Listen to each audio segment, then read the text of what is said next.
Hello and welcome. I'm Brian Hansen from the Buffett Center for International and Comparative Studies on campus here, and I want to welcome you to our International Development Speakers Series. It is programming that is designed to bring both practitioners as well as leading academics to be able to have an extended discussion about international issues and international development. And today we're very fortunate to have with us Steve Radelet, who is the chief economist of the U.S. Agency for International Development. He has held a number of positions both within government, working with foreign governments, as well as doing research, doing the analytical work which informs the work that he does in his governmental positions. From 2002 to 2010, he was a senior fellow at the Center for Global Development, where he worked on economic growth, poverty reduction, foreign aid, debt, and trade. He served as an economic advisor to the president of Liberia from 2005 to 2009, President Ellen Johnson Sirleaf, and he's just back, as a matter of fact, from being there for her inauguration for her second term.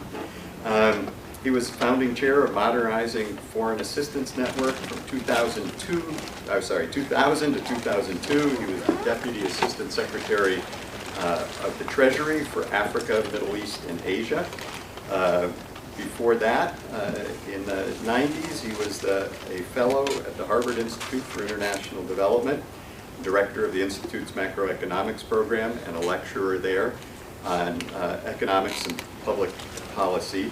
He's got many publications, including the book that he's going to talk about today, Emerging Africa, How 17 Countries Are Leading the Way. Another just sample of the range of things he's written about. He has another book, Challenging Foreign Aid, A Policymaker's Guide to the Millennium Challenge Account. And he is the co-author of Economics of Development, which is one of the leading undergraduate textbooks on international development. He has held many other positions and worked with foreign governments around the world. He has a master's in public policy and PhD in public policy from Harvard University. Grew up in the Midwest and has a bachelor's of science in mathematics from Central Michigan University. I'm particularly looking forward to this talk because so often in discussing international development, we hear about the things that aren't working and the problems and the failures.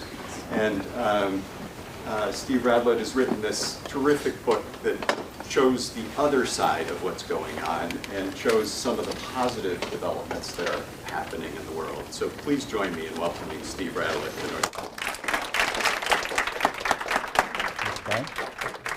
Thank you. Thanks, everybody. Thanks for coming out tonight. It's nice of you to postpone your dinner and come out and talk about Africa. As Brian mentioned, I'm an economist, and I want to start by apologizing for that because we have kind of a bizarre way of looking at the world. So some of the stuff I might say tonight might not make sense to normal people who think in normal ways. And I wanted to start with a little story about that. There was a man walking down a country road, beautiful country road on a spring day, a dirt road with low stone fences on each side, big open pastures and shade trees. Beautiful day. There's sheep out in the pastures. By and by, he comes along a man sitting under one of the trees, and it turns out that's a shepherd. There's a shepherd watching over his flock. So he falls into conversation with the shepherd.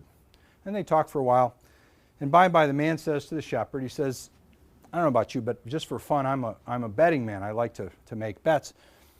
And I'll bet you $200 of my money against one of your sheep that I can tell you exactly how many sheep you have in your flock.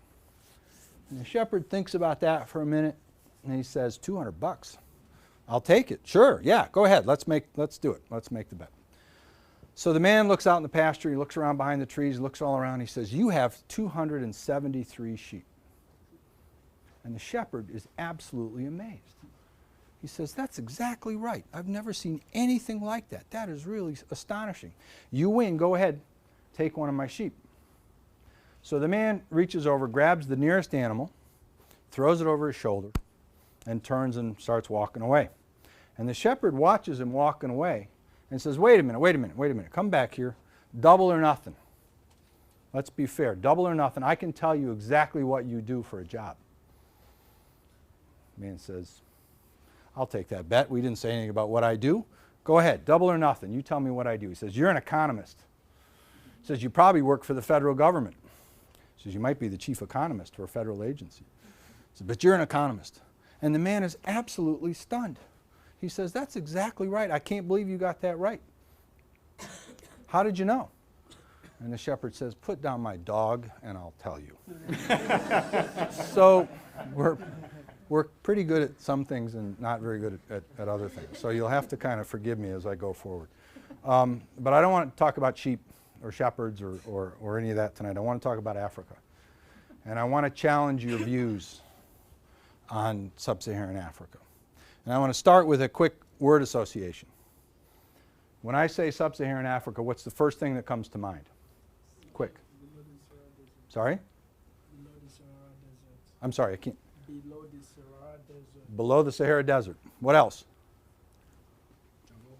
Africa. Jungle. Jungle. Okay, what else? AIDS. Poverty. Anybody else? AIDS, poverty. Conflict, AIDS, poverty, conflict. That's usually what we hear, and no judgment at all. But I often wait for somebody to say, giraffes or baby lion cubs or something nice or great music.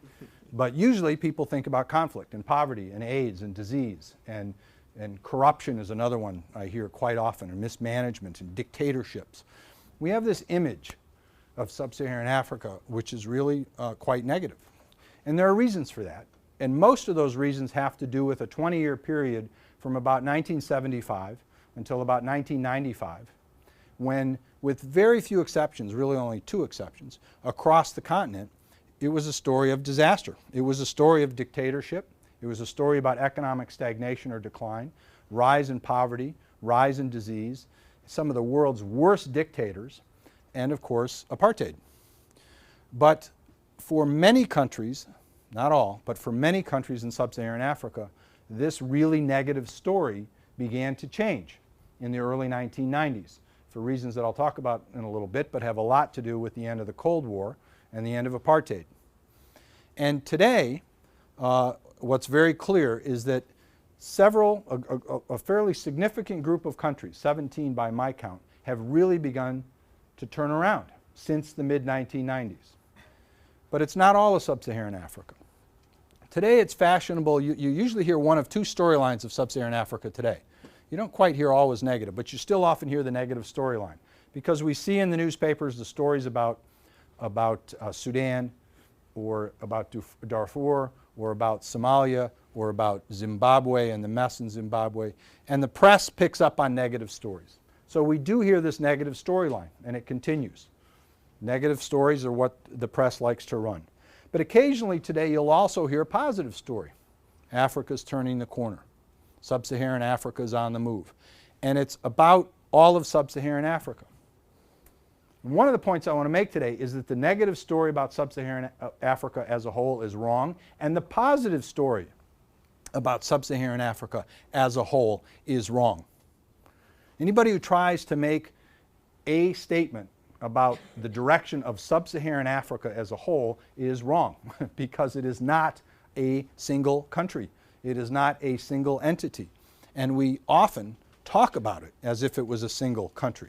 I can't tell you the number of times I have seen newspapers or magazine reports that will say developing countries like China, India, Brazil, and Africa. Like, hello, let's do our 3rd grade's test of which of these don't fit. And it's treated like a country. But we do this in sub-Saharan Africa more than we do it in any other continent in the world. I lived in Asia for 4 years. I lived in Indonesia in the early 90s, right at the heart of the East Asian miracle time when everything was turning around. And at that point, when people talked about the Asian miracle, nobody talked about it as if it was Asia as a whole. The beginning of the Asian miracle were 4 countries. The so-called 4 tigers, or the 4 dragons, some people call them.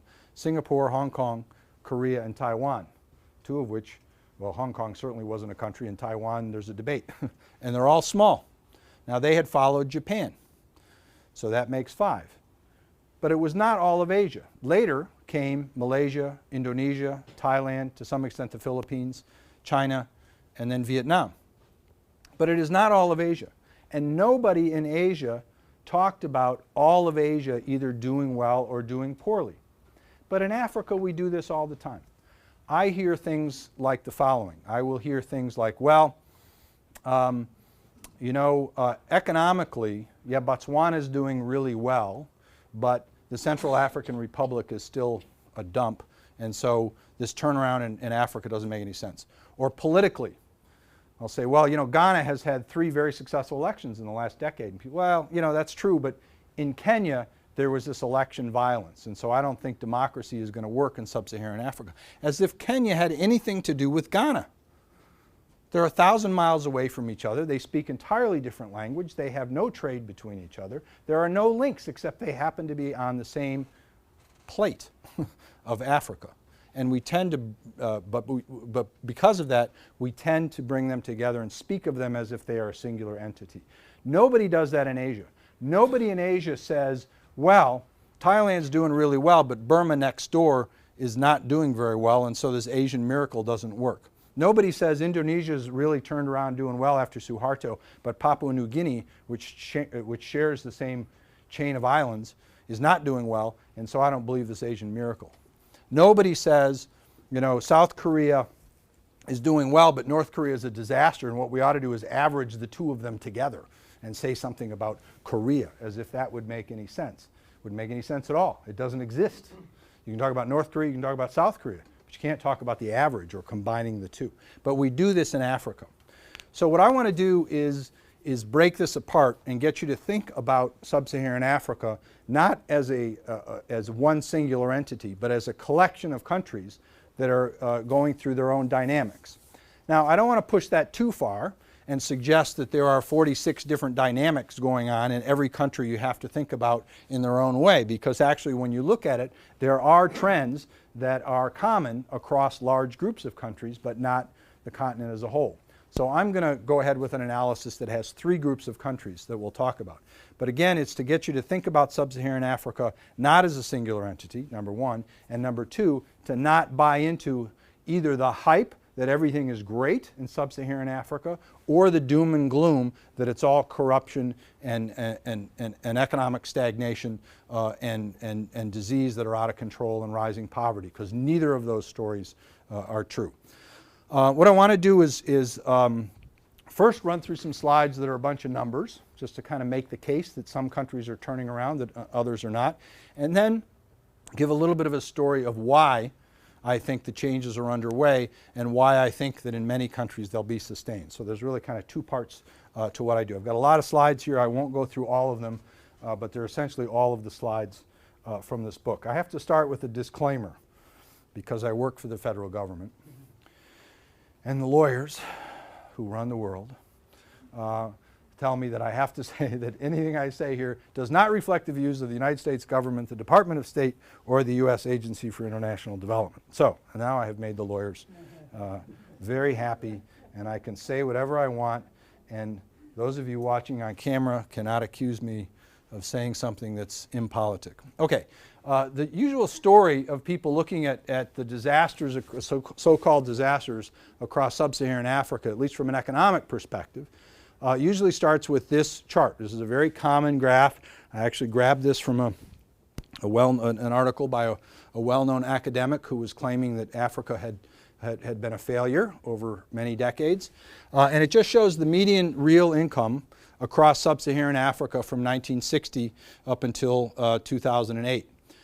And people, a common claim from looking at this graph is, oh, all this work in sub-Saharan Africa, all this foreign aid, all this talk about trying to fight poverty, and there's really been no change in sub-Saharan Africa. 10 years ago, people would look at this and they'd compare 1960s to the mid-90s, and they'd say, look at that, no change in incomes. In fact, it was getting worse. Today, they can't do that, but they'll compare the mid-70s to today and say, look at that, no change.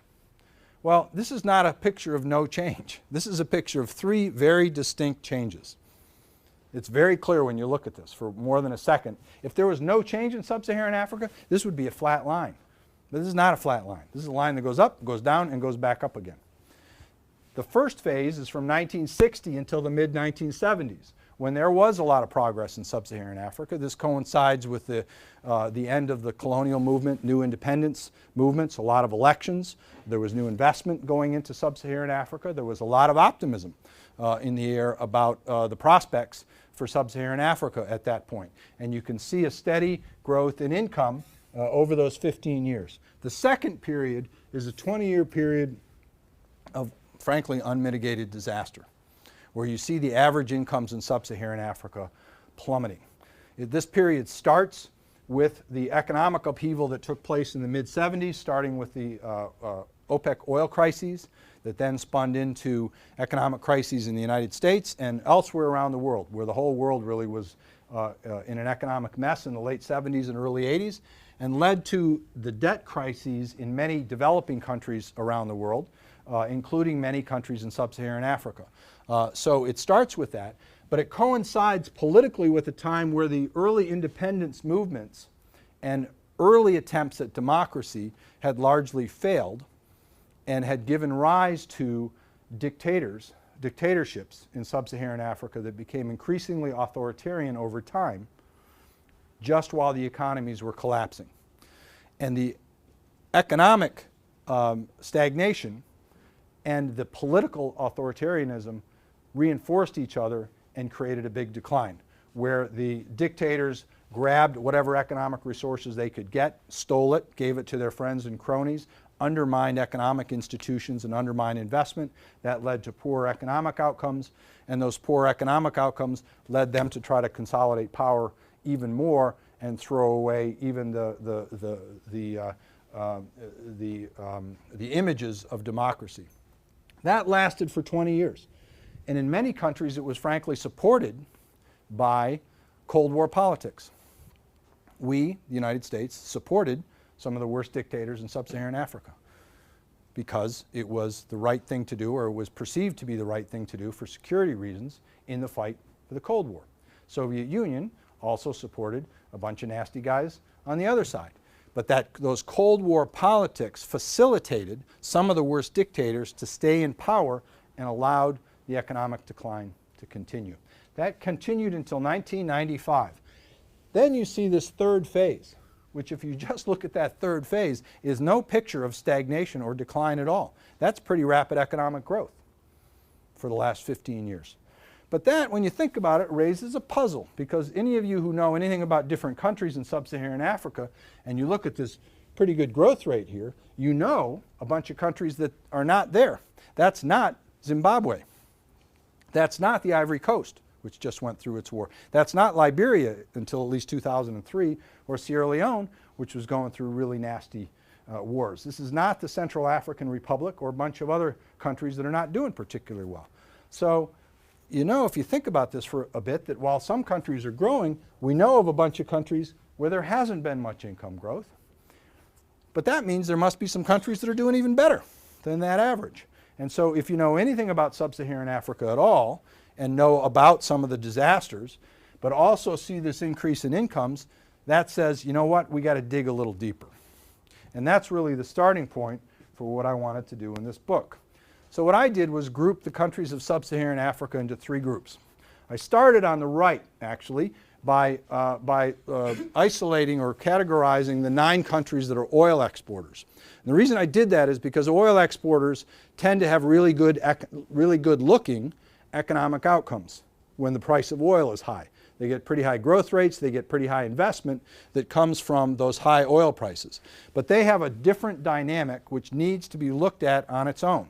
And some of those growth rates are crazy, like Equatorial Guinea, 23.6% economic growth sustained over 13 years, 1996 to 2008.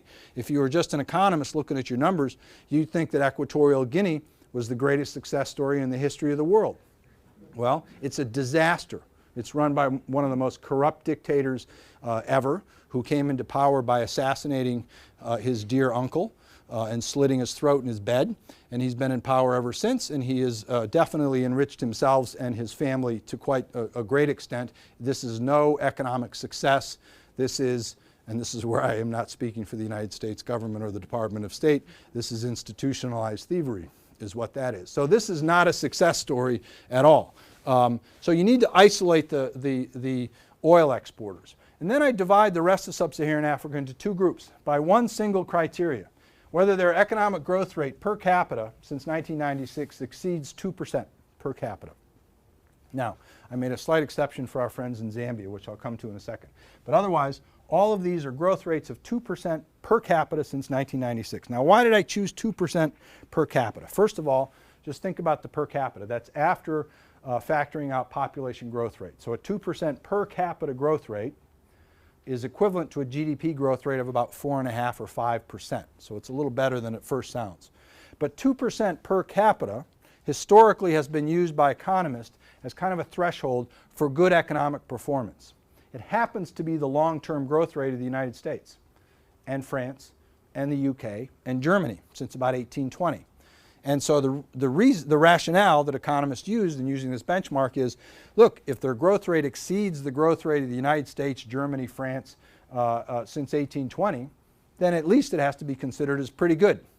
Maybe not great, but pretty good. So this is a dividing line of pretty good economic growth and the number of countries in Africa that exceed that. And all of them, by the way, by chance, 2% also happens to be the world average growth rate since 1960. So this exceeds the world average growth rate. So it's pretty good performance. Any country that progresses at that minimum rate of 2% per capita, it means you double your average income in that country in 36 years. Okay? 2% minimum, you double your income in 36 years, which means every 2 generations at that growth rate, the grandchildren, on average, are twice as well off as the grandparents. So it's actually a pretty good growth rate if you can sustain it over time. But that's the minimum. The average actually for this group is 3.1% per capita, which if you keep that up, you can actually double your incomes in about 24 years, much faster. And at that growth rate, 3.1%, this group of countries in sub-Saharan Africa since 1995 has increased their average incomes by 50% in just 15 years. The average income in these African countries, the African disasters, has increased by 50% in just 15 years. Now, if they can sustain that and continue that over time, that's the pathway out of poverty. They're still low income, they're still poor, but they're on a trajectory which, if they can continue it, will allow them to grow out of poverty and into higher incomes over time. Now, if you look at this list of countries, a lot of them look small. There's some pretty big countries in here as well. The combined population of this group of countries is 300 million people. This is 5% of the world's population. It's almost half of Africa, and it's 5% of the world's population. So it is not a tiny sliver at all. It's not just a bunch of little tiny countries. Several of them are quite large. So this is relatively significant. I then have 6 what I call threshold countries, which are 6 other countries that are showing this promise but have not met my criteria of at least 13 years of that kind of growth. Some of them have had growth less than that but have done pretty well: Benin, and Senegal and Malawi, and then 3 others that appear to have made the turnaround but later than 1996. Kenya, after they got rid of Daniel Arap Moi in 2003, still some big bumps along the road, but they've made a lot of progress. Liberia and Sierra Leone, which after their civil war have instituted new presidents, move towards democracy and move towards economic growth. But I don't count them because they haven't done it for 13 years, now 15 years. And for me, a big key of development is sustaining it over time. So I wanted to see countries not that had just achieved a growth rate, but had actually done it at the time 13 years, and now most of them have continued this for 15 years. So that was my criteria for splitting up these countries. 2 economic choices. Are they an oil exporter or not? And is their growth rate 2% per capita or higher? Zambia I let in because they had one disastrous year in 1999 where copper prices fell, and it brought them way down. Otherwise, they were way above the 2% threshold, so I made a little fudge for our good friends in Zambia. But otherwise, they all follow that rule of 2%. So 2 economic criteria: oil export or not, 2% growth or not. That's it. Here's where I was stunned. I was really stunned. I looked at this list of 17 countries plus 6 more, 23. Out of those 23 countries, 20 of them are democracies. This really blew me away because I did not expect that at all. But all with the exceptions of Ethiopia, Rwanda, and Uganda pass criteria, international criteria of being a democracy. I'll talk a little bit in a minute about what those criteria are and how we decide a country is a democracy or not. But I use internationally accepted criteria for that. So out of those 23 countries, 20 of them are democracies, meaning in the rest of sub-Saharan Africa, in these lists, almost none of these are democracies. Meaning, since 1995 in sub-Saharan Africa, there's been a really close correlation of economic growth and shifts towards democracy. This is a really big deal in development because this is not what happened in Asia. This is not what happened for the East Asian countries. The story 20 years ago in development was that if you wanted to be successful economically, there were no democracies that were good examples of that. If you wanted to be successful economically, you needed a benign dictator. You needed Lee Kuan Yew from Singapore. You needed Suharto in Indonesia. You needed Mahathir in Malaysia, or other people that weren't Democrats at all, but they were good at making economic policy and getting economic growth going. And it was very hard to find any successful democracies among developing countries 20 years ago. There were 2, Mauritius and Botswana, which coincidentally, or interestingly enough, are in Africa. 2 of the earliest democracies within the world of developing countries are in sub-Saharan Africa. And they had been pretty successful, but they're tiny little countries. The big democracy 20 years ago among developing countries was India. And 20 years ago, India's economic performance was not very good at all. It wasn't a complete disaster, but it wasn't particularly very good. So 20 years ago, there was almost no relationship in developing countries between democracies and economic growth and development. That has now changed since the end of the Cold War. And it's most clearly changed in sub-Saharan Africa, where the countries that are doing best economically are also the ones that have shifted towards democracy. So now I'm just going to run through some numbers. Well, here the countries are on a map. But let me run through some numbers. I'll just mention one thing. The blue countries are the emerging countries. They are concentrated in the south and up on the east and a little bit over in the west. There's a reason for that, and it's called South Africa. And we're going to come back to that because South Africa plays a huge role in what happened. This is the same graph as this one, but now I've divided it into my 3 groups. And what you can see is the red countries, which are the dotted line are the oil countries, and their fortunes go up and down with the price of oil in terms of their economic growth rate.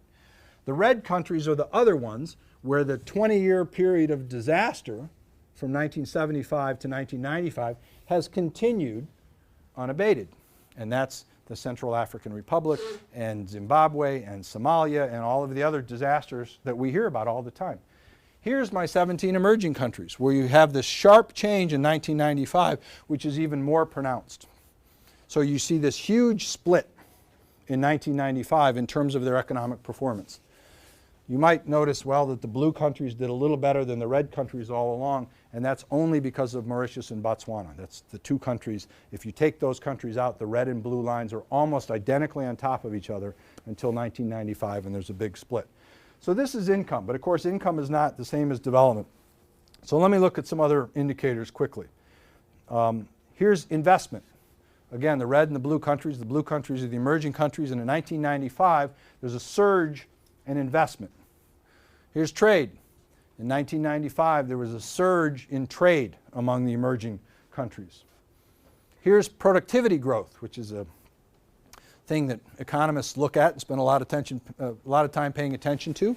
Up until 1995, productivity growth was negative or 0 in all, right across sub-Saharan Africa. But starting in 1995, productivity growth in these countries jumped to about 1.5% or 2%. If you can get 2% productivity growth going and sustaining it, you're going to do pretty well. Whereas in the rest of sub-Saharan Africa, it was negative. So that's productivity growth.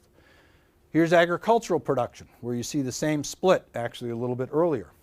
Much greater agricultural production in the emerging countries. Now here's a health indicator, infant mortality. Now there's a little different story. Here, the health indicators are improving, which is a declining trend, across Africa, but better in the emerging countries. This indicator is infant mortality. The number here is the number of kids that die before their first birthday out of 1,000 live births. Okay, so to interpret this, you look at 1980, and in the emerging countries, 93 out of 1,000 kids died before their first birthday. 9.3%. It's not acceptable. It's a tragedy that we cannot even conceive of. But the good news is that 30 years later, instead of 93 kids dying out of every 1,000, that number's down to 63, which means today 30 kids out of 1,000 that would have died live. And that's happened across sub-Saharan Africa, in the emerging countries and in the not emerging, in the other countries as well, which has to do with health technologies, immunizations and other things that are actually spreading across countries, even countries that are not particularly well governed. And mind you, this is in the face of the HIV epidemic, where there's still this great turnaround in health statistics. And anybody who says all the foreign aid that's gone into Africa has been wasted hasn't looked at this diagram, because that's where a lot of the foreign aid has been going. And foreign aid, I'll talk about that in a minute, is not the end-all and be-all and is not the major cause, but it has paid for a lot of this health technology, and it is saving lives. So that's on the health story. Education follows a similar pattern of going up in terms of enrollment across sub-Saharan Africa, but particularly in the emerging countries, where enrollment rates just 12 years ago were 65%, and 8 years later, by 2007, they were up to 80%. So in the last decade, you've seen primary school enrollment rates really surge across sub-Saharan Africa. Now, then there's population growth. This is another one that really surprised me. Population growth in the emerging countries bounced around about 2.5% until exactly 1995. And all of a sudden they started dropping. This is another one of the ones where I looked at this and I was just completely stunned that it was exactly in 1995, where everything else was changing, that all of a sudden population growth rates started to fall. And I don't have a graph on fertility rates, but it's basically the same pattern, that began to fall as well. The population growth rates are now below 2%, which is still high, still too high, but they're beginning to come down. And those of you that study demography, whether this is the beginning of a real demographic change in sub-Saharan Africa, it's too early to tell, but it's certainly a movement in the right direction. Now, a lot of people ask about these income growth numbers that I've talked about and wonder if this is translating into actual poverty reduction. And the answer is yes. This is not just income that is being concentrated by the rich. If you look at these poverty numbers, this is just for the emerging countries, but the poverty rate was 59% in 1993, using a poverty line of $1.25 a day. That is 59% of the population lived on incomes of $1.25 or less a day. It's really hard to fathom how anybody can live on $1.25 a day, much less having 59% of the people in these countries living under $1.25 a day. Too high, incredibly high poverty rates, and totally unacceptable. But the good news is the change. And between 1993 and 2005, which is still the latest data we have available, surprisingly enough, but in those 12 years, the poverty rate dropped 11 percentage points from 59% to 48%. If you're dropping poverty 11 percentage points in 12 years, dropping at 1 percentage point per year, you are making great headway on reducing poverty. And if you can keep that up for a generation, and better yet 2 generations, all of a sudden this poverty rate is going to be down to 40%, 30% and below. And development takes time. If there's anything about development we know, it takes time. So this is the beginning, I hope, of something that can be sustained, where we'll get poverty reduction to go down. So the income growth is actually translating into poverty reduction. Now, some people will go to African countries, they'll see some of these success countries, say, I went to one of your emerging countries and everybody's still in poverty. Yeah, 50% of the population still lives in poverty. So it's not like all of a sudden these countries are really rich. It's going to take time. But the poverty rates are beginning to fall, and this growth is translating into incomes for the poor. Okay, now let me go back to that. A lot of people say, well, this must be commodity prices. If the African countries have turned around at all, it must be because commodity prices are helping them along the way. But it's not about commodity prices. If anything, commodity prices have played a small role in this. This is a measure of commodity prices called the Terms of Trade Index, which is a ratio of export prices to import prices. Just a fraction, export prices, import prices. So if a country has an export boom and export prices are going up, this number is going to go way up. If you've got an import shock, so that import prices are going up, like high oil prices, and you're an oil importer, this is going to go down. So this is the favorability of international prices of looking at export prices, import prices. So if it was an export boom, this would be going up. In 1995, just when this growth episode started, the terms of trade were actually working against these countries. This was not an export boom. This was during the time of the East Asian financial crisis, and commodity prices were actually quite soft. So at a time when their export prices were not good, they actually started taking off in terms of economic growth. Most people who look at this will say, well, commodity prices today are booming, which is true. Demand from India, China, and other places are driving commodity prices up now. But that started in 2002, 7 years after this economic turnaround had started. So the commodity prices might be helping, but they are not at the core. This is not just an export boom. There is something deeper going on. So the basic story of the book is to try to explain what these deeper things are that are going on. And the idea is that there are 5 fundamental deep changes going on within these countries in sub-Saharan Africa, not other countries in sub-Saharan Africa, but in these countries. 2 of these are at the core of the turnaround. The first 2 are at the core of what happened in terms of the turnaround in 1995. The other 3 didn't happen in 1995, but they're helping to sustain the progress right now. So I want to quickly just take a minute or 2 on each of these 5. The first is the rise of democracy and improved governance. And I've already talked about the rise of democracy and this interplay between the shift towards democracy and economic growth. I define democracy in 2 ways. There are lots of ways to define democracies. It's not just about elections. Lots of nasty governments can have elections and they call themselves democracies. It is not true. Democracy is a form of government where the people can choose the elected leaders and where they can hold the elected leaders accountable for their decisions, that they are in ways that they are well governed and to benefit the people themselves. Now, wrapped into that are 2 big dimensions of democracy. One is that rights are obeyed, that people are free to speak, free to assemble, freedom of the press, and other basic civil liberties and political rights are upheld. A second is institutions around elections, around separation of powers, around an independent judiciary, that are institutional things that allow for those accountability mechanisms. We have in the United States 3 branches of government. It was a brilliant setup on the part of the Founding Fathers, and it has meant that the branch of government that is elected, or the 2 branches that are elected, cannot consolidate power.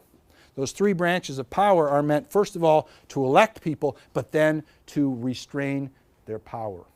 So we both elect people and we restrain their power through these accountability mechanisms. We allow for a free press and freedom of speech so that we can speak out and hold our elected leaders accountable. So it's both these rights and these institutions that matter. And I use measures of both of those on the right side from a group called Freedom House, on the institution side from a group from the University of Maryland that does an index on Polity 4. But using those, this is what has happened to the number of democracies in sub-Saharan Africa. There was a little bit of a blip up after the independence movements, but starting in the mid-70s to the mid-90s, there just weren't any democracies. They were down to 3. Botswana, Mauritius, and another little country called the Gambia, where I happened to live in their last gasps of democracy in the late 80s. When they were the third of these 3 countries. And then in 1992, they decided to go the opposite direction of everybody else, and a little young flight lieutenant called Yahya Jammeh launched a coup, and he's still the president, and The Gambia had the distinction this year in Freedom House's ratings of having the largest drop in political rights of any country in the world. So there's a little lesson there, and what was once a democracy is not always a democracy. Anyway, there were 3 democracies in sub-Saharan Africa in 1989. Today there are 22. Something happened here. Something big happened here, where all of a sudden in the early 90s, the number of countries that shifted towards democracies, not just having elections, but this whole set of political rights and changes in institutions came about. And this is a really big deal, because one of the major theories about democracies is that democracies only work as incomes grow and as countries get to have middle classes. There's a very old and strong political theory called modernization theory, which basically says that society has to have a certain level of income before people care about political voice and about building institutions and political systems. And so poor countries are not democracies. And most of the history of the world has borne this out. There are very few democracies among poor countries. All of a sudden this has changed. This is the first time in the history of the world where so many low-income countries have attempted to become democracies in so short a time. It's never happened before. So we criticize these democracies. They're not perfect. Their elections still have flaws. They don't have complete freedom of the press. They throw political prisoners in jail. All of that is true. But this is a great big social experiment in terms of whether really poor countries can actually establish democracies. And it's never been done before. So yes, they're going to have flaws. We've had flaws. Earlier in Professor Hanson's class, I went into some great detail of all of the flaws of U.S. democracy. I love my country. I think it is the greatest country on earth. I really do. But in our great democracy, which is 235 years old, it was first for white men with land. Then it was white men. And only over time did we allow people without land, people who were not white, and people who were not men to begin to vote. Okay? It took us almost 200 years to allow universal voting. Along the way, we had a great civil war that was about the greatest human rights violation known to man, institutional slavery. And along the way, we had several wars around the other great human rights tragedy of what many people consider to be genocide against the American Indians. That's not to criticize the United States. It's not at all.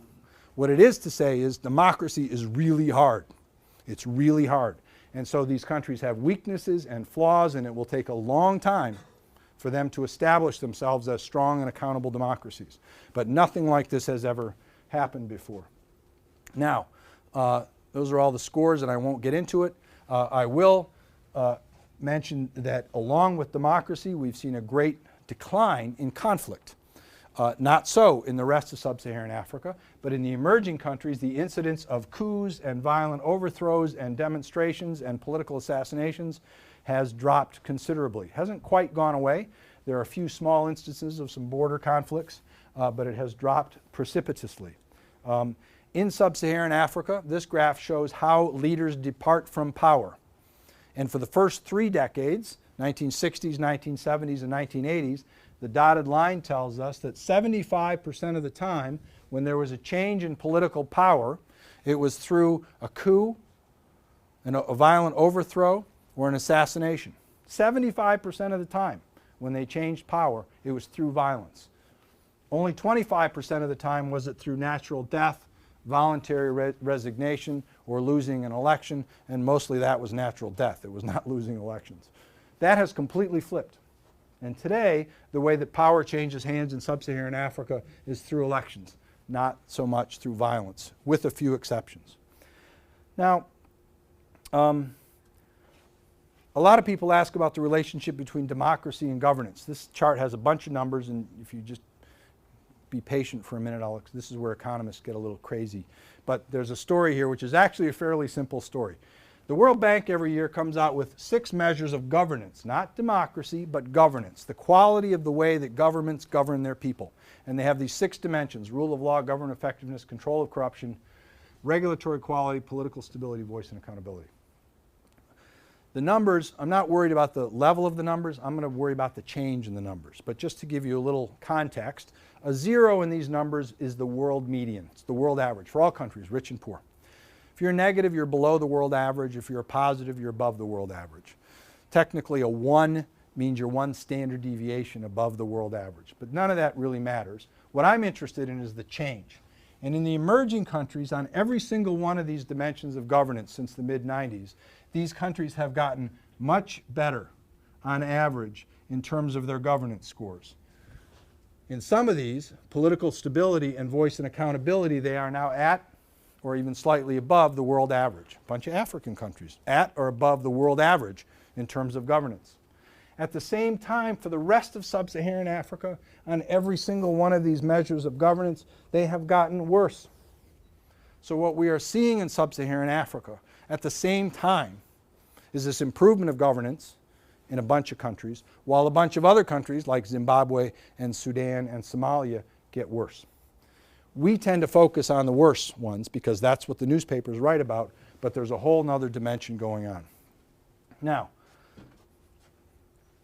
let me tell a little story about how this happened, this turnaround in democracy. It is absolutely deeply embedded in the end of the Cold War and the end of apartheid in ways that a lot of people, I don't think, recognize the connections. I showed you earlier a graph of the number of democracies in sub-Saharan Africa. There were 3. And if you noticed in 1989, the 3 went to 4. Where's that graph? Right here. 3 to 4. That country is Namibia. That was the first. Namibia at the time was called Southwest Africa. It was a protectorate set up under the League of Nations first, and then later the United Nations. And at first, the protectorate was given to South Africa to be the country that would control what was then Southwest Africa. South Africa wanted it to be a full province of South Africa. People of Southwest Africa didn't want that, but it was set up as a protectorate, a colony, in effect, under South Africa's control. In the 1950s, the United Nations tried to take away South Africa's right to control Southwest Africa. South Africa refused. This led to a guerrilla movement in Southwest Africa called the Southwest Africans People Organization, SWAPO. SWAPO ran out of the country just north of Namibia, Angola, and was run by a guy named Jonas Savimbi, who many of you might have heard of. This was right in the heat of the Cold War. Now, South Africa was fighting against these guerrillas in Southwest Africa. The South African troops, in the days of apartheid, of course, were financed by, that'd be us. We financed those guys. The Southwest African guerrillas, SWAPO, they were running out of Angola.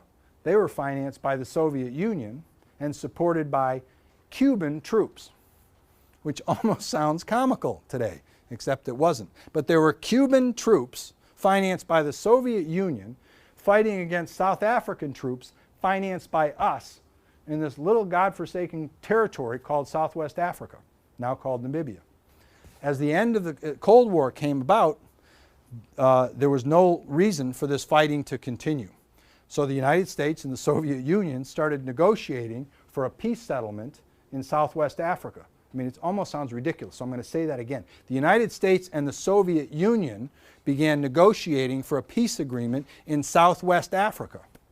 That's where the world was at that point. And fortunately, they actually reached an agreement that led to an election for an assembly in 1989. That election took place between November the 9th and November the 13th of 1989. It was a 5-day election.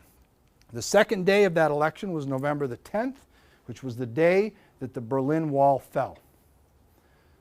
So the beginning of the movement towards democracy in sub-Saharan Africa and the end of the Cold War are not just approximately at the same time, they happened on the same day.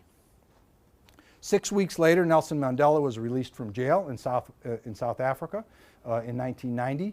In 1994, he was elected to the presidency and took over. There was a lot of upheaval, a lot of violence, a lot of uncertainty as to what an ANC government under Mandela would lead to.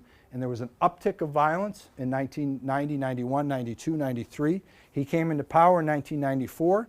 People quickly realized he was not going to turn to communism. He was not going to shoot all the whites. He was not going to lead to violence, but he was actually going to lead to reconciliation and wanted investment. And a year later, all the violence stopped, investment went up, trade went up, it started spreading across the region, and we get this turnaround. With the end of the Soviet Union, strong forms of socialism, political and economic, were disgraced. They lost their credibility. Not mild forms of socialism, Western European style, but strong forms of socialism and communism lost credibility. And so countries moved away from them, starting in Eastern Europe. And there are lots of quotations from political opposition leaders in sub-Saharan Africa who were actually inspired by the events in Eastern Europe. I have lots of quotes in the books from opposition leaders in sub-Saharan Africa who point to Eastern Europe and say, those guys invented socialism and they're throwing it out. Why are we still playing around with this stupid socialism stuff? Out with it. We want democracy and we want economic freedom. So that effect of what happened in Eastern Europe was huge. And with the end of the Cold War and the United States and the Soviet Union fighting each other came the end of apartheid, because we were no longer going to support apartheid. And the Soviet Union didn't care either. So the civil war in Mozambique on one side, the civil war in Namibia on this side ended. South Africa turned around, and with the end of the Cold War and apartheid, it created this political space for a movement towards democracy. Now, I'll be much faster on these other factors. Second factor was a turnaround in economic policies. In the old days, most African countries were very statist, led by state-owned organizations, big intervention by governments, regulating prices, owning banks, demanding that produce be sold to state-owned enterprises, and otherwise really frankly destroying the economy. Basically all prices were fixed, they controlled the exchange rates, they controlled interest rates.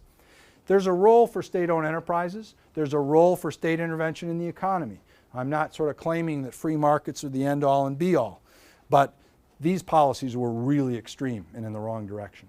And over the last 20 years, those policies have changed quite dramatically, and with it, the quality of the investment environment has gone up, and there's been a strong turnaround in economic outcomes.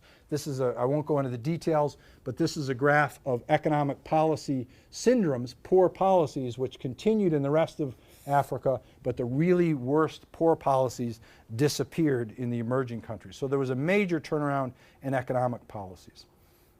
And here I have a bunch of data on different kinds of data on the economic environment. The cost of doing business have fallen dramatically in the emerging countries. They've fallen in the rest of sub-Saharan Africa, but not quite so much. So a major turnaround in economic policies. But let me jump ahead. The third factor, which happened a little bit later but sustains this progress, is the end of the debt crisis. Many countries in sub-Saharan Africa were subjected to a deep debt crisis that started with the OPEC crisis in the mid-70s. But it took 20 years to resolve. And it was only in the late 90s and the early 2000s that the international community put together a program called the Heavily Indebted Poor Country Program. It was set up to manage and reduce the debts of the poorest countries in the world. I managed it from the US side when I was at Treasury in the early days and worked hard to get Liberia membership in this as well. But it led to a deep debt reduction of countries, for countries around the world. This debt burden was really a problem, politically and economically, for countries, because many countries in sub-Saharan Africa were essentially bankrupt. And when you're a country that's essentially bankrupt, you have to turn to the International Monetary Fund for money and for bailouts. The IMF is widely criticized. They force all these nasty policies on countries. The IMF is only invited into a country when they're in deep trouble and no one else will lend them a dime and they're going bankrupt.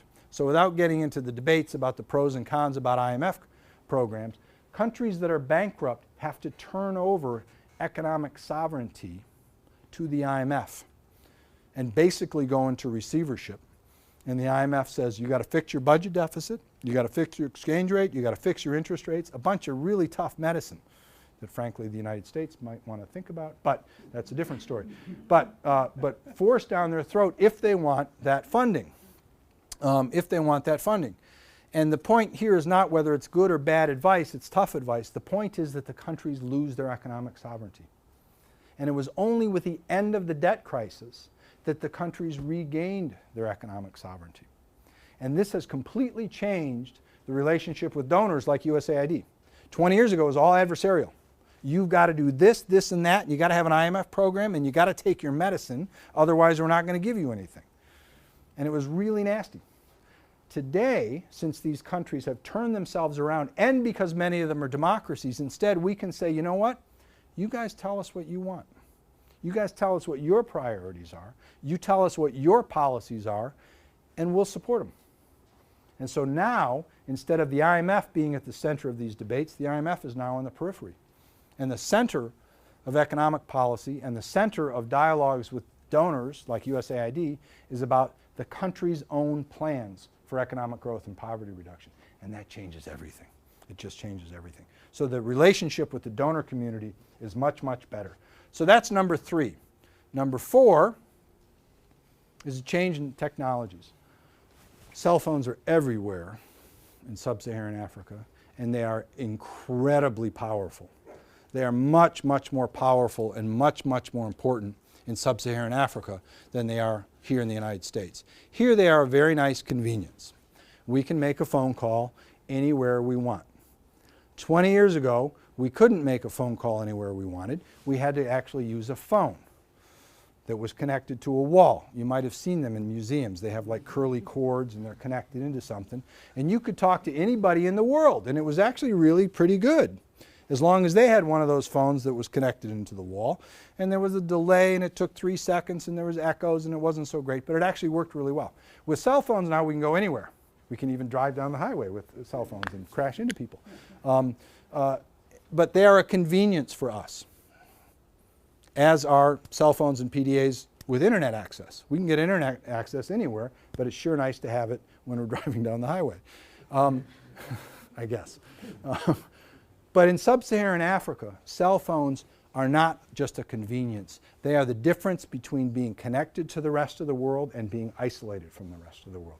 They change everything. Because before cell phones, people didn't have phones that were connected to the walls. They didn't have anything. There was no connection with the outside world except radio. When I was a Peace Corps volunteer 30 years ago, the only way that messages got into town was through the radio, which was really quite powerful. But not by phone calls, not at all. I made 2 phone calls when I was a Peace Corps volunteer, and I made them both from New Zealand when I was on vacation to call my parents and my in-laws. And my brother, who's back there, was on the other end of one of those calls. Those were the only 2 phone calls I made as a Peace Corps volunteer. The village I lived in was not connected to the rest of the world except by radio or when the occasional bus came through the village to drop people off with news and week-old newspapers. But not anymore. Cell phones connect people to the rest of the world. If you're a farmer, you know what the price is in this town and that town of where you can sell stuff. If you are a plumber, you don't have to come back to home to get the next job. You can figure out by the phone, I'm going to go from this job and then I'm going to go to that job.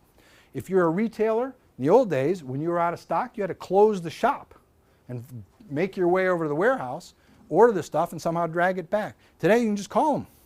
Say, I'm out of this, bring it over, and they'll bring it over. If you want to move money, in the old days, if I was a person working in Dar es Salaam in Tanzania and I wanted to get money to Ma up in the village, I would have to go to the bank, stand in line forever, withdraw a bunch of cash, stick it in my coat, get on a bus, hope that I would not be mugged, and often you were, take a day or 2-day bus trip up to the village with my money for Mom, arrive at the village, to be greeted by 200 people that knew I was coming. All of them want a little piece of the action of what I've got in my coat so that I can take the part that's hidden in the other pocket and actually give it to Ma. And then turn around, get on the bus, and go back and lose 4 days of work and all this time to transfer money.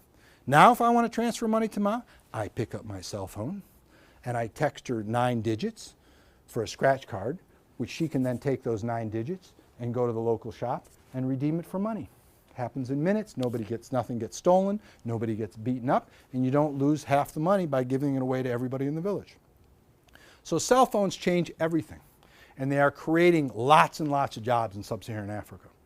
Technology is often at the core of development, But these, as important as these technological revolutions are for us, they are just huge in sub-Saharan Africa because they create all kinds of new jobs for farmers, for fishermen, for people that do phone banks, for people that do data entry, for all the kinds of uses that cell phones and the internet can do. And cell phone usage is way up across sub-Saharan Africa. The last part, and I have no data on this, but I think it might be the most important. There's a whole new generation of leaders across sub-Saharan Africa. And I don't mean just political leaders. I mean leaders at every level of society. Political leaders, yes, with people like Ellen Johnson Sirleaf, the newly re-inaugurated president of Liberia, but also leaders of businesses, leaders of civil society groups, leaders of NGOs, leaders of student groups that have completely changed from what they were 30 years ago. The leadership in many countries in sub-Saharan Africa 30 years ago were smart, committed, bright people that had founded themselves in the midst of independence movements and in the midst of the Cold War and saw the world through those lenses. Today's new emerging leaders see the world through globalization, they see the world through opportunity, they see the world through democracy, not as sort of a question about whether or not there should be democracy, but only a demand, of course there should be democracy, how do we make it better? And they're sick and tired of seeing their countries and hearing their countries being referred to as the hellhole of the world. And all they want to do is turn their countries around. And this new generation is seeing itself now in new leadership positions in businesses, NGOs, government, parliament, judicial, legal, and every other branch of government. They see the world differently. They are not leaving. They are coming home. They're getting their education, and instead of staying in some other country, they're coming home. And to me, that is really the key thing of why I think this is going to be sustained.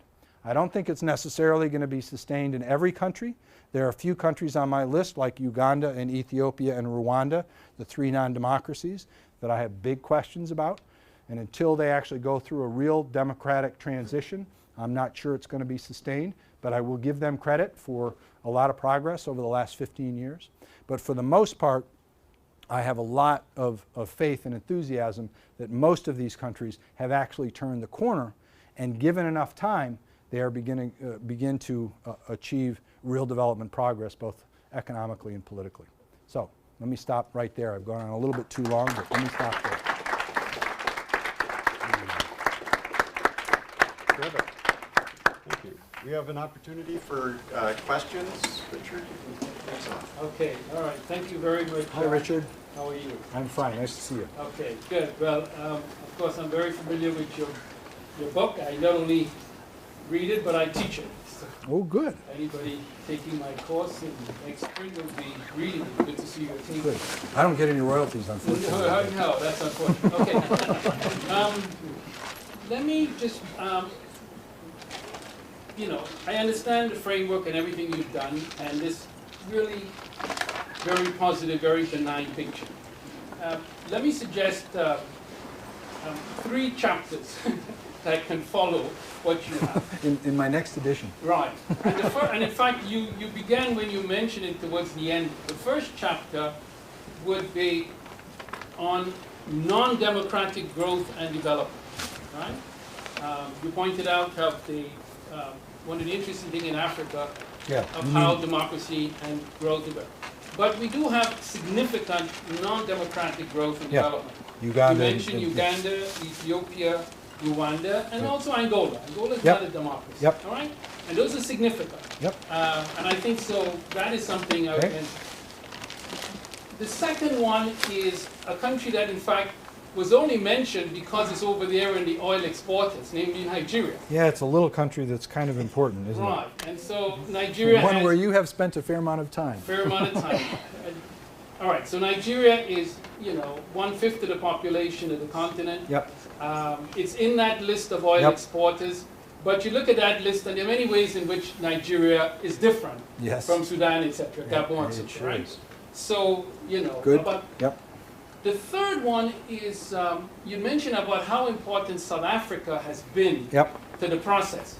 And so the question with regard to South Africa, especially given the fact that South Africa has recently been trailing in terms of the level of growth elsewhere in the continent. And then you've also got this strong questioning about the model. Yep. So that third chapter will be, basically with us on Africa and its Yep. implications. Good, excellent, and that will make a nice addition to the second edition of the book. On the first, the democratic growth and development, I hinted at this in kind of my last set of statements, which is yes, in non-democratic countries, we can achieve a lot of growth and development, not just in sub-Saharan Africa, but obviously China, frankly. The greatest development success story ever in the history of the world, in terms of pure economic and social development, without any question, is China over the last 30 years. No country has ever come close to what China has done, and they're no democracy. They are somewhat accountable to their people, I believe, in some ways. And China has resisted a dictator. They actually change their leadership every 5 or 6 years. So it's not they're no democracy, but they aren't the strongest authoritarian dictatorship that we've ever seen either. But the point is that we do know that non-democracies can achieve great development success for a long time. My view is that they are at great risk of unraveling. They might not unravel, but they are at great risk. And I believe that personally because I saw it happen in Indonesia, which at that time was one of the great development successes of all time, frankly still is. But when Suharto fell, he fell with a bang. And the country for 10 years got off track because it launched all kinds of political violence and everything else because there was no institutionalized system for a peaceful and credible transfer of power. And in the absence of a mechanism for peaceful and credible transfer of power, I worry a lot about Uganda and Rwanda and Ethiopia and eventually Angola. In the case of Rwanda, frankly, I'm willing to cut them a little bit of slack. Who actually could have imagined after, with what happened in Rwanda in the mid-90s with the genocide, who could have imagined actually the progress that they've made in terms of economic growth, poverty reduction, their corruption numbers are falling, their health numbers are improving even though they're fighting HIV/AIDS. It's actually very, very impressive what they've done. And there are people who believe that Paul Kagame had to take power and hold it in a strong way to get past that destabilization of the genocide. And you know what? Maybe that's right. I don't know.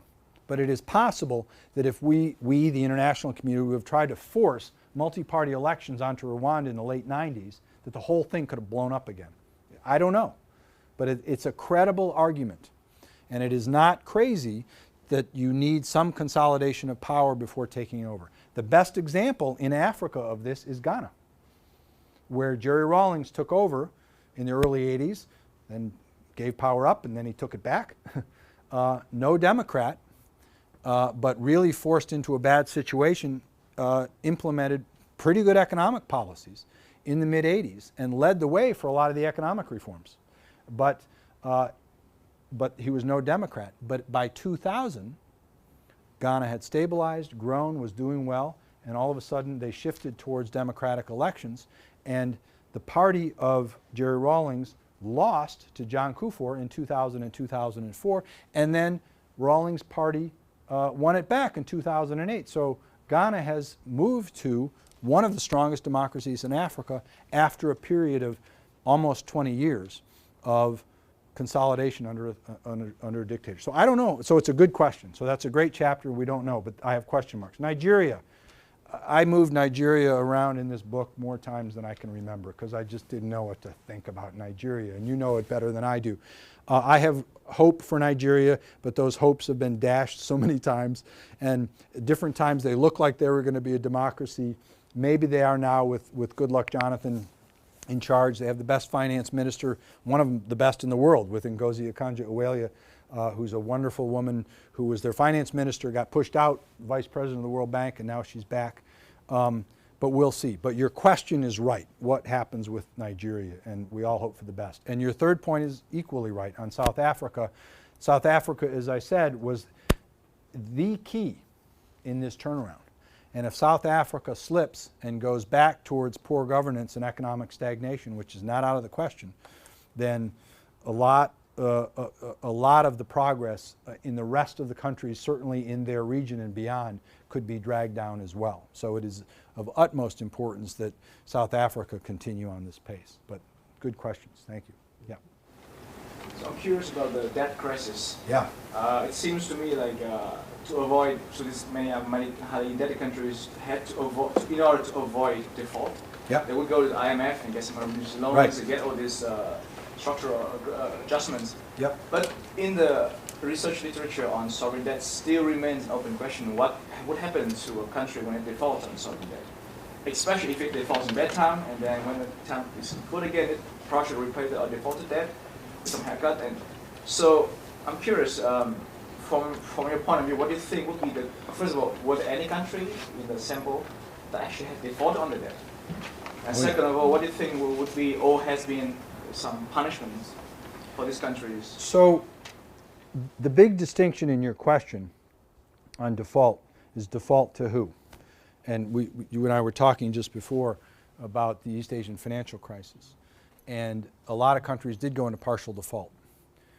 The argument about the benefits of going into default for a developing country, for any country, are that creditors are equally to blame and ought to take a haircut from this. That's one argument. And the other is that, yes, if you default, there'll be a problem for you, just like for anybody who enters into Chapter 13 bankruptcy or Chapter 11 bankruptcy, depending on if you're a country or a person or a business or a city. And it's harder to get new lines of credit.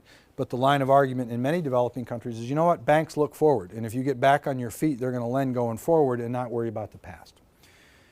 It's different when the creditors are the IMF and the World Bank or the government of the United States or the government of Germany. And the distinction between middle-income countries, where most of the creditors are private creditors, and the lower-income countries, where the majority of creditors are public institutions, makes the dynamic quite different. If you default on your debts to a bank, you go to a court, you work it out, there's a resolution. If you default on your loans to the IMF, you get thrown out of the IMF, and it takes you years to regain membership. And if you're out of the IMF, you can't have access to World Bank loans or to United States funding or lots of other sources. Because of the IMF's unique legal standing as, in effect, a co-op, which is jointly owned by almost every country on earth, with the exceptions of Burma and North Korea and a few others that are not members. So the consequences of default are much larger. So most low-income countries will default to private sector creditors, but they will avoid as long as possible defaulting to other governments or to the IMF and the World Bank. Most countries in Africa actually never defaulted on those. Some did. Liberia did. And I spent 4 years untangling the mess. They defaulted on everything in 1984, including their IMF stuff. And it wasn't until 2006, when Ellen Johnson Sirleaf was elected, 22 years later, that they had to unwind this. And it was a mess. Because when she came into power, they had defaulted from the fund, the bank, the World Bank, the African Bank, commercial creditors. There were court cases, live court cases with judgments all around the world. I had to hire lawyers in New York, London, and Hong Kong to fight court cases. They had to make their assets less easy to find, let's say, so that courts couldn't seize them, creditors couldn't seize them. And it took a long time to unwind that. It took 2 years to get back in good standing with the IMF, even though Liberia was looked on with great favor. So it's very, very complicated. But the key thing is to recognize the difference of creditors. And defaulting to commercial creditors or bondholders is an entirely different dynamic than defaulting to the IMF or the World Bank, which is why we needed this crazy HIPC program. Crazy, I mean poorly named, but it was a big bureaucracy. This was the first time ever that the IMF and the World Bank had written down debts of any countries. But it was an organized way that finally, after years, the IMF and the World Bank recognized that these really low-income countries could not repay the debts. They couldn't default, but they couldn't repay, and they were stuck in this trap. And finally, the international community came together and said, you know what, we've got to write down these debts. And so they did it in in a bureaucratic, systematic way, but a way that countries could get significant write-downs of their debt. So at the end of the day, in Liberia, we got a 97% write-down across the board on all commercial debts. The IMF, actually we got 100% from the IMF and the World Bank, and 97% from the creditor governments as well. So we got a 97% write-down. But that was partly because they were so broke that everybody knew they couldn't pay them anyway. But it's a long bureaucratic process. Yes? What role do you see China playing in Africa's new prosperity? Their Sino-African trade has gone from 10 billion 10 years ago to 160 billion. China had a big debt forgiveness program 4 or 5 years ago. Yep, it's a really good question. For billions of dollars in infrastructure spending in Congo and Nigeria. It's a really good question, and I have a section in the book on China, and I'm glad you asked. I think it's really hard to characterize it as either good or bad. It depends on the country, it depends on the context. In many ways, this is a really good thing. There's a big investor, they're building infrastructure, they're building roads, they're building power plants. They're doing a lot of good things, and they're making investments that a lot of countries themselves can't afford to do, and a lot of donors like us don't typically do, like building roads and power plants. However, at the same time, in many countries, they are making big investments in natural resources, particularly food supplies and energy supplies and minerals. And let's just say that the bidding process for those contracts is sometimes less than transparent, shall we say. And there's been a lot of blowback in Zambia, where there were elections just a few months ago in the fall. The single biggest point, at least as far as I could tell, watching it from a distance, the single biggest issue was China, where the Chinese who had contracts with the major copper mine were accused of really badly mistreating their workers and causing some accidents where a number of people died. And so there was actually a huge backlash by Zambians against the Chinese, and one of the big issues in the election was to try to curtail the power of the Chinese. So it is not seen at all as either benign or otherwise. Now, how will this play out? I think a lot of it will depend on the particular circumstances of the countries themselves where the investment is taking place. A lot of this depends on the countries themselves. What I've seen is that where countries are insisting on open bidding, competitive bidding, and transparency in the bidding process, that the Chinese firms that are interested say, fine, we'll play by those rules. And they make a bid, and it's a competitive bid, and they win. The Millennium Challenge Corporation, a U.S. government entity, has contracts with 5 Chinese businesses, actually, that have won open bidding contracts, and they're doing pretty good work. Our friends on Capitol Hill don't really like that idea. But they outbid, actually the American firms didn't even show up. And the Chinese firms outbid the French firms, and so they won the contracts. But in other countries where the winner of the contract is he who gives the fattest envelope, the Chinese companies are willing to play by that rule too. So, so I think it really does depend on these governance issues, not necessarily democracy, but these governance issues around setting up systems that are open and transparent and competitive. And if you can get that, then you can push the Chinese investors to do more good. The other just quick point on that is that the more that governments build into those investment contracts requirements that the investors make socially productive investments along the way on building schools and clinics and other things that benefit the societies and the communities around where those investments take place, the better. And in Liberia, for example, they require that in every investment, that they allocate a certain percentage of funding for local community investment, and that helps in a big way as well. So it's going to depend a lot on the country contexts. Yes? I just want to preface by saying I love democracy, and it seems to be... Sorry? I love democracy, and it seems to be part of your... We're glad to hear that you love democracy. Yeah, it seems to be part of your personal beliefs. I love America, you love democracy, we're all in good shape. Right. In the context of the Cold War, historical context, it seems like you're talking about 2 factors that are related but separate.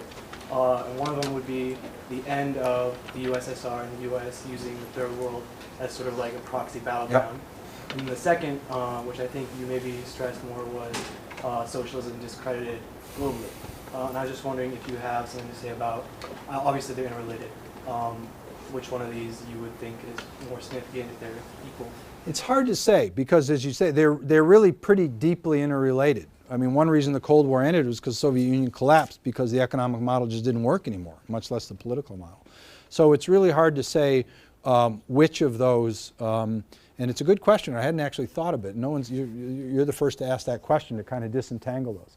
And so I don't know. I'm just trying to think, as you say that, of envisioning a world that the Cold War continued, but socialism was dead, or the opposite, that the Cold War ended, but socialism continued. And it's a little hard for me to wrap my head around that. So I don't know. What changed in these countries was two different things. One was that because of the Cold War, we did support, or the Soviet Union did support and enable some really nasty guys to continue on for a while. And that ended, and that's a really good thing. Separate from that, when those guys went out, new governments came in that were much more open towards both political competitiveness and democracy and better economic policies. So I'm not sure which one I put greater importance on, but it's a good question. I'm going to have to think about it some more.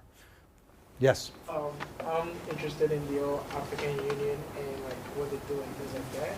And I was wondering, two questions actually.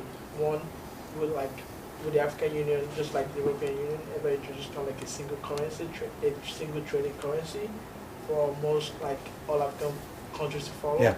And would that like help the economic boost Right. of like Africa? Right. And second, like how can most like African countries president like take charge using the AU as kind of like a centerpiece of like ideas and Good questions.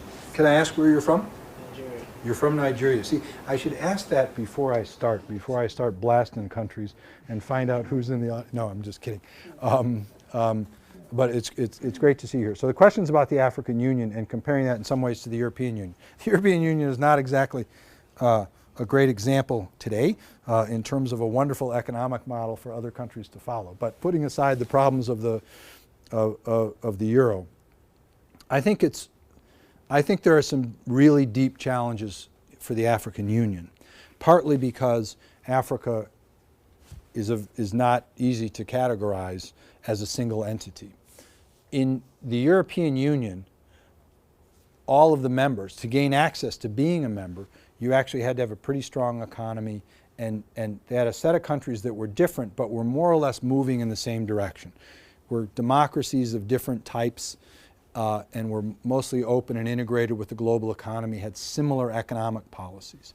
So you had a bunch of countries that were geographically connected, but had basically similar underlying philosophies, and were trying to integrate around those positions, mostly economically, to some extent politically. That's not the case in sub-Saharan Africa. You've got these huge splits.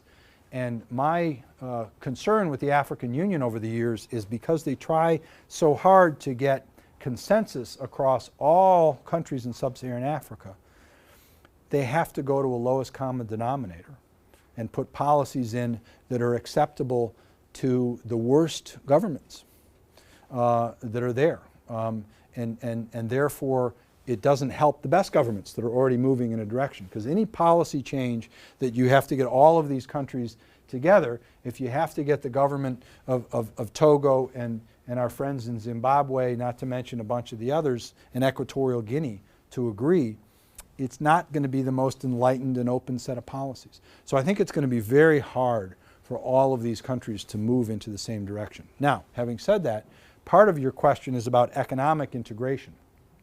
And I do think that there is far less economic integration than there should be. I don't think the best way to get that economic integration is through the AU. I think it's actually through negotiations from countries with their neighbors, through connecting roads, integrating power supplies, working on their tariff structures. But you know, Liberia needs to, the economic powerhouse there is in connecting with Sierra Leone and Guinea and Cote d'Ivoire and Ghana, 2 countries over, and Nigeria, which is not that far away. And they ought to be concentrating on how to integrate that way, not worrying about something that has to be negotiated with Equatorial Guinea and Somalia that has no bearing to them. So I'm a big fan of economic integration, but not a big fan of the AU as the mechanism to do that, if that makes sense. One more? Yeah, one more. And One more question. You're going to ask it. Okay. Sorry about that. Which means it's going to be a tough question, so it's been great to see you all. What I want to do is bring together this analysis with the perch that you currently have in the U.S. government, which is thinking about aid and thinking about development assistance. What is the implication for the story that you just told about what the priorities should be for development assistance, both bilaterally, programs like the U.S., as well as perhaps more generally? Yep. The implication is invest in these countries. That's the big implication. That doesn't mean we walk away from the other countries, but we have to think about them in very different ways. These are countries that are, for the most part, poor. Some of them are a little better off. Namibia, South Africa, and Botswana are a little better off, but still are quite poor. But they are courageously trying to make the right decisions, both economically and politically. It's a long way to go, but these represent governments and people within those governments that are trying to move in a sensible direction, and we ought to support it. Which means that a larger proportion of our funding ought to go to countries like this. And when we give them funding, we ought to give them much more discretion and influence as to what that money is used for. We ought to ask them. And if they want to put it in roads, fine. If they want to put it in health, fine. If they want to put it in education, great. And we work with them and we make sure it's all sensible, but we give them a lot more say in what we do. And we work with their governments because these are credible governments.